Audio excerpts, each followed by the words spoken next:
Hi guys, and welcome back. So in the last video, we took a look at the additional IP block rule that we could use to control access from a second pod in our Kubernetes cluster.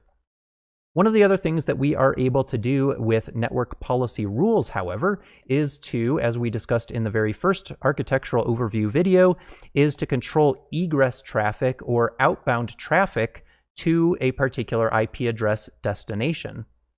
So what we're going to do in this video is take a look at a really quick egress rule that allows our pods with the purpose of DB client to have access to 8.8.8.8. And then on the flip side, our other pods that do not have that are going to be granted access to 8.8.4.4, but not 8.8.8.8. So let's go ahead and set up a couple of rules for that particular purpose. So what we're going to do is come back over to our VS Code interface here, and I'm actually going to grab our policy example from right down here, just so we have a fresh start to work with. And I'm going to replace this right here. And now what we're going to do is fix our namespace and change that to net policy. We'll give this a name like egress, and we'll call it 88, and we'll create another one called egress -84 or maybe 44 just for 8.8.4.4 instead. And what we want to do here is set our pod selector. So where is the pod traffic originating from? Well, it's going to originate from, in this case, we're not really dealing with our MySQL server down here. We've already talked about inbound traffic or ingress traffic to this MySQL pod, but now the traffic is going to originate from our MySQL client pod, MySQL client number 1, not the number 2 one, that has the label of purpose equals DB client, and we're going to allow it access to 8.8.8.8. And then what else we'll do is have a second rule that allows our other pod access to 8.8.4.4. So the thing that I wanted to point out here is that the source traffic is now coming from this client here, and this is where we want to apply the policy to. So what we're going to do in this policy here is change the match label from purpose or to purpose, and we'll set it to DB client. And then we're going to remove the ingress rules here because we don't care about that anymore. And we can entirely remove the ingress section from here because we're exclusively dealing with egress traffic for the time being.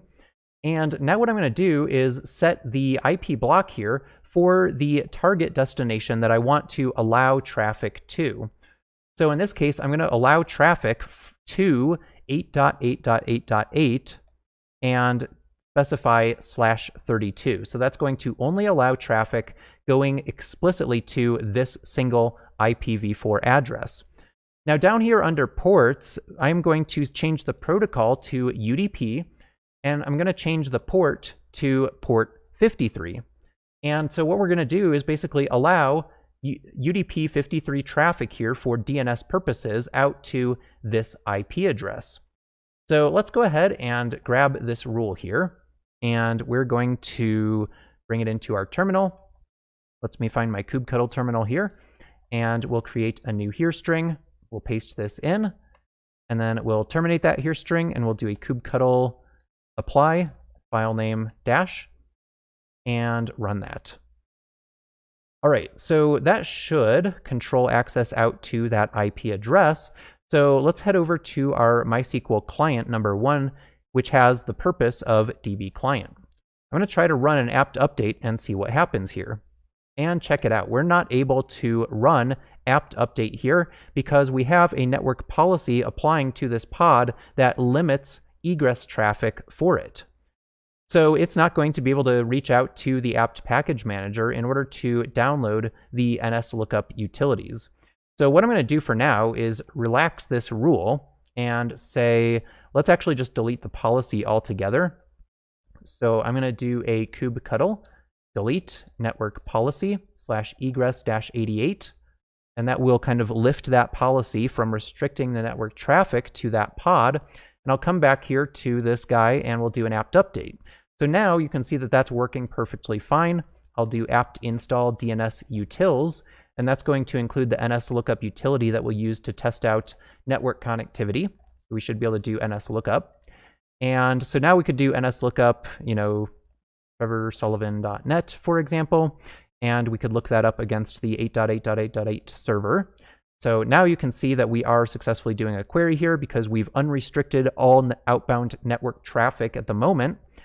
However, we could go ahead and reapply this policy. So I'm going to hit the up arrow a couple of times and just reapply this. And so that's going to restrict outbound network traffic from that pod only to this IP address on this particular port once again. All right, so let's go ahead and try to run nslookup here. And as you can see, that command is working perfectly fine because we explicitly allowed traffic to that IP address on port 53. Now, what would happen if I tried to query 8.8.4.4? Well, as you can see, that command is actually going to time out because our egress rules in our network policy do not allow communication with that IP address whatsoever. So let's do the same thing, but for our other pod. So we've got our MySQL Client 2 pod right over here. And at the moment, he should be able to get out to pretty much anything. So we'll do a quick apt update and then apt install DNS utils in this pod as well, just to make sure that we have our test utility there. And we should be able to just do a test like nslookup trevorsullivan.net. We could do that against 8.8.8.8 and 8.8.4.4 or any other DNS server that we wanted to, like 1.1.1.1, which is a Cloudflare DNS server. So that's allowing all traffic at the moment, but what if we wanted to restrict access only to 8.8.4.4 for this pod instead? Well, we can do that with just another rule here. So I'm going to change the name of the rule. So we have a new rule called Egress 44, and I'm going to change the target to 8.8.4.4, and I'm going to change the match labels here to a label on that pod. However, at the moment, it only has the default run label on it. So I am going to apply another label to it. So we'll do a kubectl describe pod MySQL Client 2.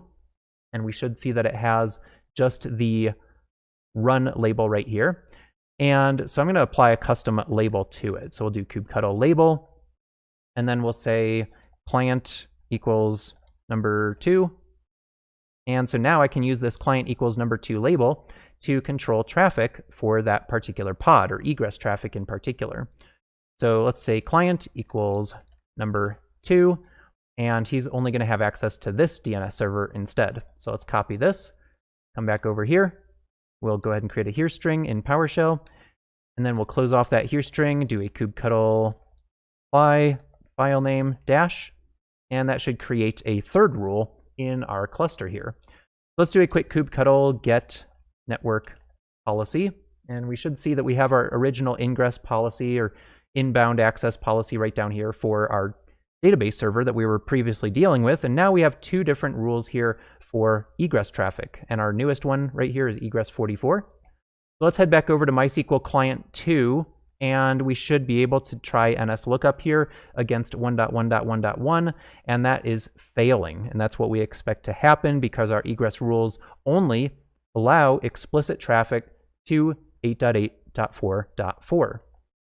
All right, so let's try changing our IP address for our target server to do a DNS lookup to 8.8.4.4, and as you can see, we are able to successfully perform that lookup. So by this point in this skill, you should have an understanding of how to use ingress rules. Again, not an ingress resource, totally different concept. That's a layer 7 concept in Kubernetes. But in terms of ingress network traffic, you should have an understanding of how to control that with match labels as well as IP blocks. And you should also understand how to use egress rules to control the target IP addresses and ports that pods are allowed to access. I hope this has been informative for you, and I'd like to thank you for viewing.